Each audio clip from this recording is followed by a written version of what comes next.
irrationnelle au tableau.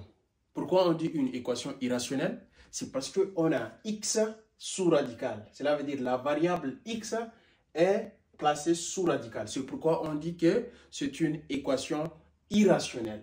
Et bon, on nous demande de résoudre cette équation et par conséquent, ils nous ont demandé deux questions. La première question, c'est de quoi? De poser la contrainte sur l'existence de notre variable.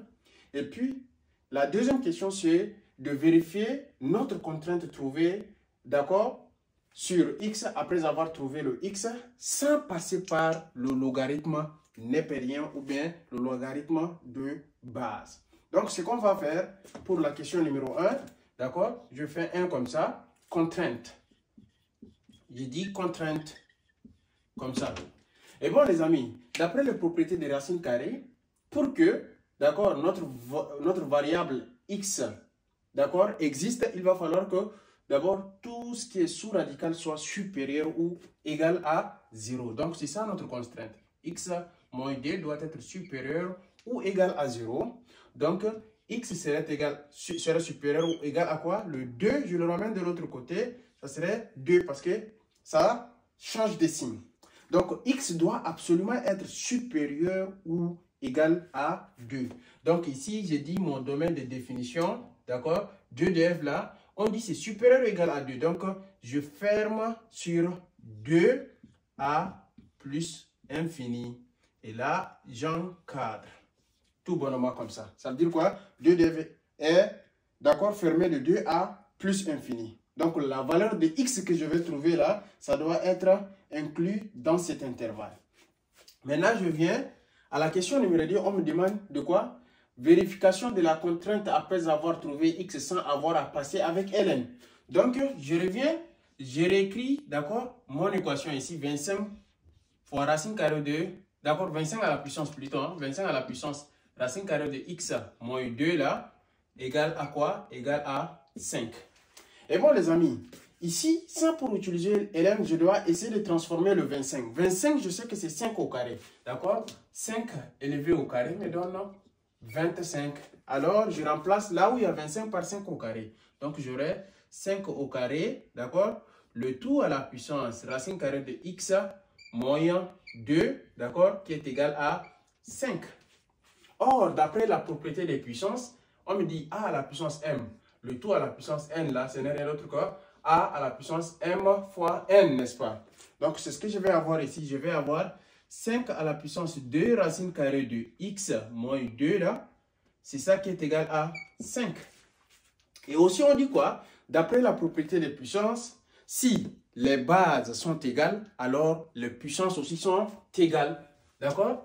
Ça veut dire quoi? Si, par exemple, j'ai a à la puissance n, d'accord, égal à quoi? Égal à, par exemple, a à la puissance m, comme ça. Cela veut dire quoi? N est égal à m.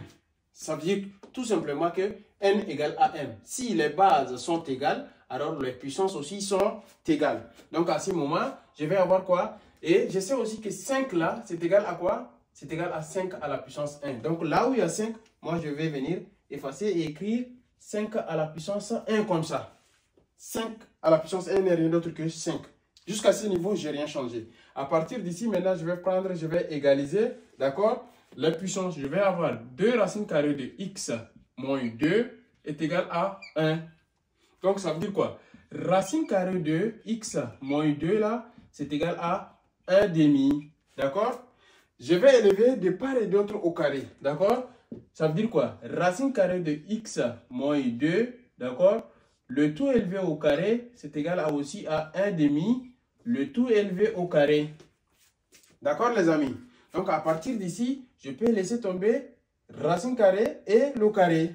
Ça va me donner x moins 2, là, c'est égal à quoi? 1 élevé au carré, ça me donne toujours 1.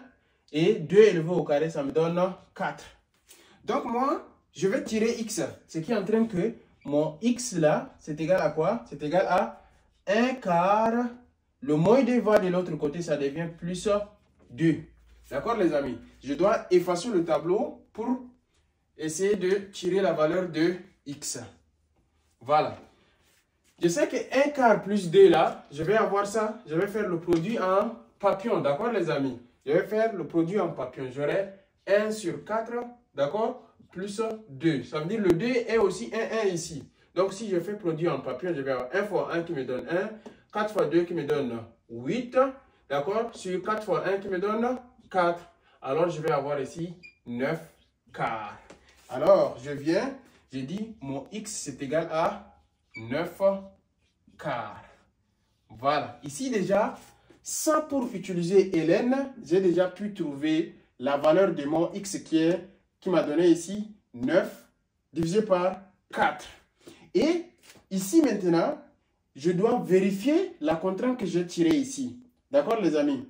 Ici, on me dit, mon domaine de définition c'est de 2 à plus infini. Et j'ai trouvé x c'est 9 divisé par 4. Or, 9 divisé par 4 c'est déjà plus que 2. Donc, le 9 divisé par 4 fait bel et bien partie de notre intervalle ici. Ça veut dire que ça répond à notre contrainte. Déjà, si c'était 8 divisé par 4, on allait trouver 2. Même 2 là fait partie de notre intervalle. Combien de fois? 9 divisé par 4 là, ça donne 2, quelque. D'accord? 2,25 quelque chose. Donc, le 2,25 fait bel et bien partie de notre intervalle. Donc, ici, on a déjà vérifié notre contrainte.